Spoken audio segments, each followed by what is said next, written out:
What do we mean by light? Some kind of spiritual energy, higher, let's say, than what we can feel in this world with our ordinary senses. And if I draw upon myself this influence, I begin to truly develop this sense and feel it. Like it says, the light in the Torah reforms. It says, I have created the evil inclination, meaning our ego. I have created the Torah as a spice. Wait, you said that the ego is the evil inclination? Yes.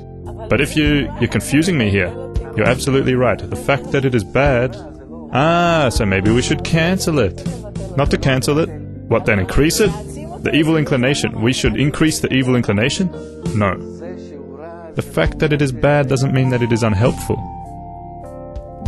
The fact that we are really stuck... Sorry, perhaps I moved too fast.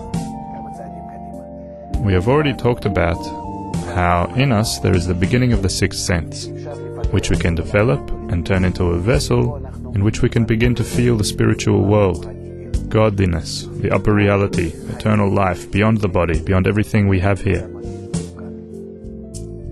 We develop this sense by the upper light.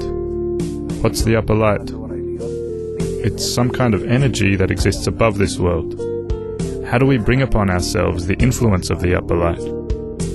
So I say, on the one hand, there is a very simple method, but on the other hand, it is a very special method because I have no connection with that light, with the source from where it arrives, and with how it affects me. How can I draw it upon myself?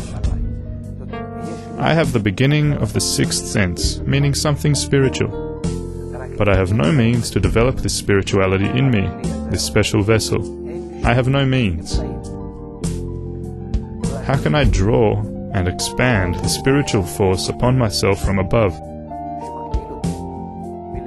How can I come to this? After all, I'm still only this one point, in contrast to spirituality. That's why Kabbalists write books for us.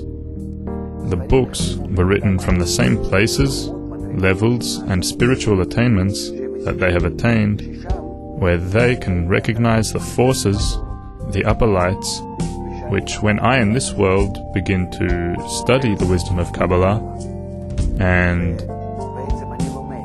I study about the soul, about the sixth sense, which is part of someone's consciousness who is at a higher level of consciousness than me. Suppose this is this world and this is the spiritual world. So by this, I draw the light upon myself.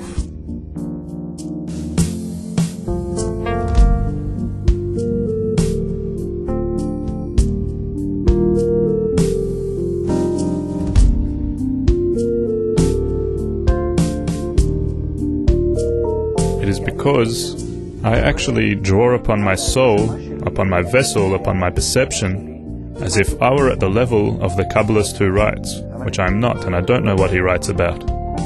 I only read, but I don't understand.